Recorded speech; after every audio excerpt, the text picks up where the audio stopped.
കോൺഗ്രസിലെ പുതിയ നേതൃത്വം എത്രമാത്രം പ്രതീക്ഷ നൽകുന്നുണ്ട്? എത്ര പ്രതീക്ഷകളുണ്ടെയാണ് മുന്നോട്ട് പോകുന്നത്?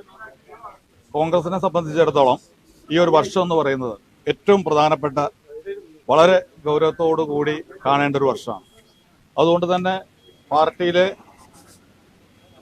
എല്ലാ വിഭാഗം നേതാക്കളെയും ഒരുമിപ്പിച്ച് നിർത്തി പാർട്ടി നേരിടാൻ പോകുന്ന തെരഞ്ഞെടുപ്പിൽ വലിയ വിജയമുണ്ടാക്കുക എന്നുള്ളതാണ് ഏറ്റവും പ്രധാനപ്പെട്ട ലക്ഷ്യം. തീർച്ചയായിട്ടും മിഷൻ 2025 ഏറ്റവും നല്ല രീതിയിൽ കഴിഞ്ഞ 3-4 വർഷക്കാലമായി KPCC അധ്യക്ഷനായിരുന്ന, ഇന്ന് വർക്കിംഗ് കമ്മിറ്റി അംഗമായി മാറിയ ശ്രീ കെ സുധാകരന്റെ നേതൃത്വത്തിൽ വളരെ നല്ല രീതിയിലുള്ള പ്രവർത്തനങ്ങളുമായി മുന്നോട്ട് പോവുകയാണ്. ആ പ്രവർത്തനങ്ങളുടെ തുടർച്ചയായി തീർച്ചയായിട്ടും കൂടുതൽ ശക്തിയോടുകൂടി വരാനിരിക്കുന്ന തെരഞ്ഞെടുപ്പിനെ നേരിടുന്നതിന് വേണ്ടിയുള്ള പ്രവർത്തനങ്ങൾക്ക് പ്രാധാന്യം കൊടുക്കുക എന്നുള്ളതായിരിക്കും കമ്മിറ്റിയെ സംബന്ധിച്ചിടത്തോളം ഏറ്റവും പ്രധാനമായ പ്രഥമ ലക്ഷ്യം. അങ്ങയുടെ കീഴില് അല്ലെങ്കിൽ അങ്ങയുടെ നേതൃത്വത്തില് 2 ലക്ഷം വലിയ ഭൂരിപക്ഷത്തോടെ വിജയിപ്പിക്കാൻ കഴിഞ്ഞു. കാപ്പിയാണെങ്കിലും അതേ ഒരു നേട്ടം അങ്ങനെയല്ല, തെരഞ്ഞെടുപ്പ് രംഗത്ത് ഉത്തരവാദിത്തം ഏൽപ്പിക്കുന്നു, നമ്മൾ നടപ്പാക്കുന്നു. ഇത്തരം കാര്യങ്ങളിൽ പല പല ഘടകങ്ങൾ അതിനകത്തുണ്ട്. ആ ഘടകങ്ങളെ വെച്ചുകൊണ്ടാണ് നേതൃത്വം ഇത്തരം തീരുമാനമൊക്കെ എടുക്കുന്നത്. തെരഞ്ഞെടുപ്പ് രംഗത്ത് വരുന്ന ഉത്തരവാദിത്തം ആരായാലും കോൺഗ്രസിനകത്ത് ഒരുപാട് നേതാക്കൾ നല്ല രീതിയിൽ കാര്യങ്ങൾ, സംഘടനാപരമായ കാര്യങ്ങൾ നടത്തുവാനും തെരഞ്ഞെടുപ്പ് രംഗത്ത് പ്രവർത്തിക്കുവാനും തെരഞ്ഞെടുപ്പിനെ വിജയത്തിലെത്തിക്കാനും കഴിവുള്ള ഒരുപാട് നേതാക്കളുണ്ട്. പക്ഷെ ചില പരിമിതികളുള്ളതുകൊണ്ട് നേതൃത്വം ചില രീതിയിൽ ചിലർ സെലക്ട് ചെയ്യുന്നു എന്ന് മാത്രമേ ഉള്ളൂ.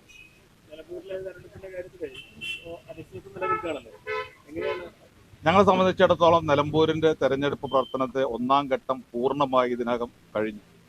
യഥാർത്ഥത്തിൽ 263 ബൂത്തുകളിലും ബൂത്ത് കമ്മിറ്റി ഫോർമേഷൻ കഴിഞ്ഞു. ഏറ്റവും പ്രധാനപ്പെട്ട കാര്യം അതാണ്. ഞങ്ങൾ നിയോജകമണ്ഡലം തലത്തിലുള്ള നേതാക്കളുടെ, UDF തല നേതാക്കളുടെ യോഗം, പഞ്ചായത്ത് തലത്തിലുള്ള നേതാക്കളുടെ യോഗം, അത് കഴിഞ്ഞ് ഏതാണ്ട് 59 ബൂത്തുകൾ ഇത്തവണ കൂടുതലാണ്.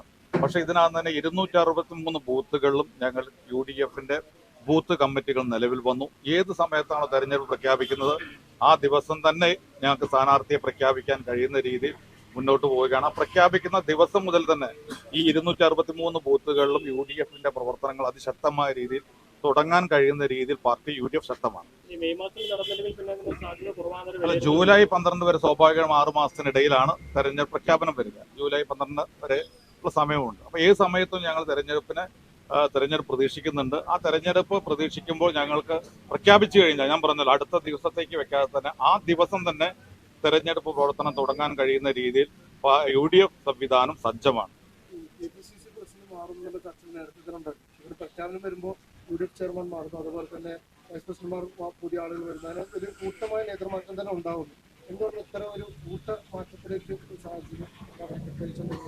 അങ്ങനെയല്ല, അത് ഹൈക്കമാൻഡ് തീരുമാനിക്കുന്നതാണ്. കോൺഗ്രസിനകത്തുള്ള തീരുമാനങ്ങൾ അത് സംസ്ഥാന തലത്തിലെടുക്കുന്ന തീരുമാനം സ്വാഭാവികമായി ഹൈക്കമാൻഡാണ് തീരുമാനിക്കുന്നത്. അപ്പൊ ഹൈക്കമാൻഡ് ആരെയാണ് മാറ്റേണ്ടത്, ആരൊക്കെ മാറ്റണം, ആരൊക്കെ മാറ്റേണ്ട തീരുമാനിക്കുന്നത് ഹൈക്കമാൻഡാണ്. നമുക്ക് അതിനകത്ത് പ്രത്യേകിച്ചുള്ള റോള് താഴെത്തട്ടിൽ ഉണ്ടാവാറില്ല. അത് ഹൈക്കമാൻഡ് തീരുമാനിക്കുന്നു, താഴെ അംഗീകരിക്കുന്നു. 2026 ലക്ഷ്യമാക്കിയുള്ള ഒരു മാറ്റമാണ്.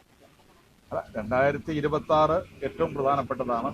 2025 അതിലേറെ പ്രധാനപ്പെട്ടതാണ്. കാരണം തദ്ദേശ സ്വയംഭരണ സ്ഥാപനങ്ങളിലെ തെരഞ്ഞെടുപ്പ് സാധാരണ പ്രവർത്തകർക്ക് അധികാരത്തിലേക്ക്, ത്രിതല പഞ്ചായത്തുകളിലെ വിവിധ തലങ്ങൾ അധികാരത്തിൽ വരാൻ കഴിയുന്ന ഒരു അവസരമാണ്.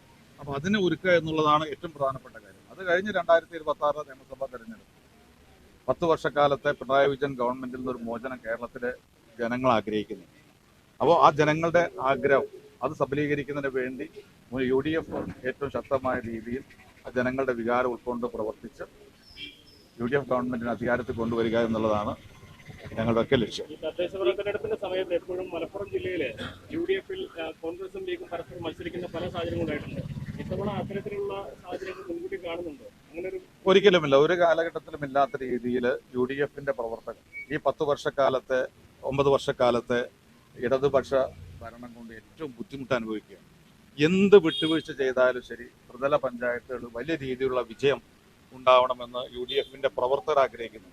ആ ആഗ്രഹം കൊണ്ട് തന്നെ ഒറ്റക്കെട്ടായി പ്രവർത്തിച്ച് മുന്നോട്ട് പോകാൻ കഴിയും. എല്ലാ പഞ്ചായത്തുകളും UDF സംവിധാനത്തിലൂടെ മുന്നോട്ട് പോകാൻ കഴിയും. വലിയ മുന്നേറ്റം 2010-ലാണ് UDF വലിയ രീതിയിലുള്ള മുന്നേറ്റം ഉണ്ടായത്.